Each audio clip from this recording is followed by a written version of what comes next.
থাম্বনেইলে অনেকগুলো সাপের ছবি দেখে হয়তো আপনি ভিডিওতে ক্লিক করে ফেলেছেন, তাহলে আর ফিরে যাওয়ার দরকার নেই। আসুন জেনে নিই সাপের দ্বীপের আসল রহস্য।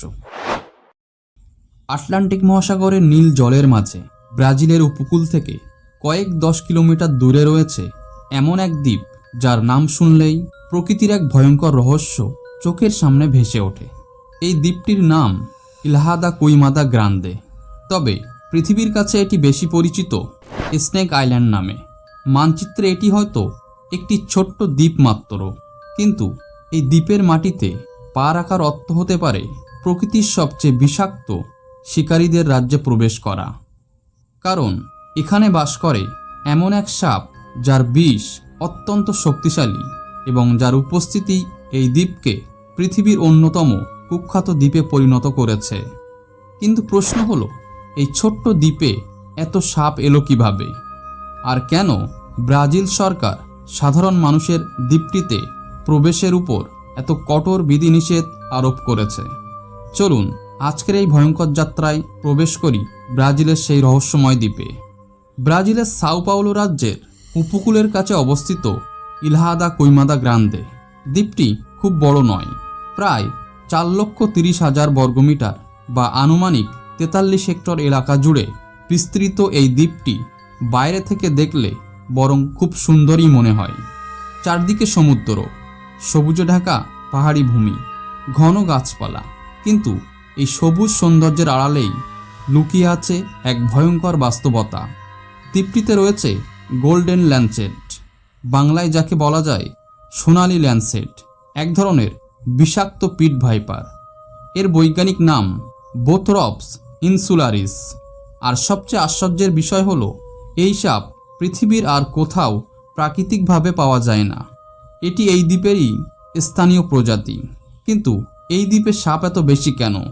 এর উত্তর লুকিয়ে আছে বহু হাজার বছর আগের ভূতাত্ত্বিক পরিবর্তনের মধ্যে। বিজ্ঞানীদের মতে একসময় এই দ্বীপ ব্রাজিলের মূল ভূখণ্ডের সঙ্গে যুক্ত ছিল।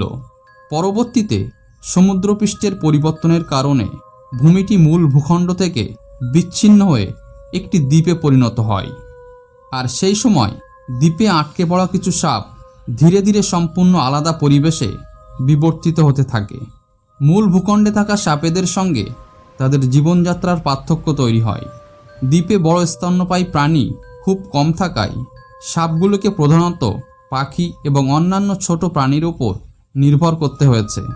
এই দীর্ঘ বিবর্তনের ফলেই তৈরি হয়েছে গোল্ডেন ল্যান্সেটের মতো বিষাক্ত একটি প্রজাতি। এই সাপের সবচেয়ে বড় খাদ্যগুলোর একটি হলো পরিযায়ী পাখি। পাখিরা যখন সমুদ্র পাড়ি দিয়ে এই দ্বীপে বিশ্রাম নিতে আসে, তখন সাপের জন্য সেটি হয়ে ওঠে খাদ্যের সুযোগ। গোল্ডেন ল্যান্সেট এখনও অত্যন্ত বিরল প্রজাতি। আবাসস্থল সীমিত হওয়া, খাদ্যের প্রাপ্যতার পরিবর্তন এবং মানুষের অবৈধভাবে সাপ সংগ্রহের মতো নানা কারণে প্রজাতিটির সংরক্ষণ অত্যন্ত গুরুত্বপূর্ণ। এই কারণে দ্বীপটিতে সাধারণ মানুষের প্রবেশ নিয়ন্ত্রিত।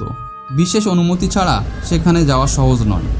গবেষক বা সংশ্লিষ্ট কর্তৃপক্ষের লোকজন নির্দিষ্ট নিয়ম মেনে সেখানে কাজ করতে পারেন।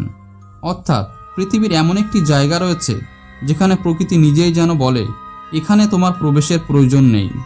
তবে স্নেক আইল্যান্ডের আসল রহস্য শুধু সাপ নয়। এই দ্বীপ আমাদের দেখায় একটি প্রাণী যখন হাজার হাজার বছর ধরে একটি বিচ্ছিন্ন পরিবেশে বেঁচে থাকে, তখন প্রকৃতি তাকে কিভাবে বদলে দিতে পারে।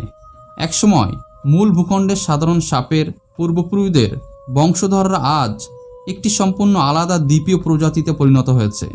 সমুদ্রের মাঝখানে ছোট্ট একটি দ্বীপ, চারদিকে সবুজ বন, নীরব পরিবেশ, আর সেই নীরবতার মধ্যে লুকিয়ে থাকা বিরল বিষধর সাপ। এই কারণেই স্নেক আইল্যান্ড আজও মানুষের কৌতূহলের কেন্দ্র। কিন্তু মনে রাখতে হবে, প্রকৃতিকে শুধু ভয়ের চোখে দেখলে তার আসল সৌন্দর্য ও বৈজ্ঞানিক গুরুত্ব বোঝা যায় না। এই দ্বীপের সাপগুলো কোনো দানব নয়, তারা তাদের পরিবেশের অংশ। তাদের বেঁচে থাকার অধিকারও আছে। প্রকৃতি কখনো অকারণে ভয়ঙ্কর নয়। প্রতিটি প্রাণী, এমনকি আমাদের কাছে বিপজ্জনক মনে হওয়া প্রাণীও পরিবেশের একটি গুরুত্বপূর্ণ অংশ। তাই অজানা কোনো জায়গায় কৌতূহলবশত প্রবেশ না করে প্রকৃতিকে সম্মান করা এবং বন্য প্রাণীকে নিরাপদ দূরত্ব থেকে পর্যবেক্ষণ করাই মানুষের প্রকৃত বুদ্ধিমত্তার পরিচয়। আর ব্রাজিলের সেই রহস্যময় দ্বীপ আমাদের মনে করিয়ে দেয় পৃথিবীর সব রহস্যের দরজা খুলে ভেতরে ঢুকতে নেই, কিছু রহস্য দূর থেকে সম্মান করাই ভালো।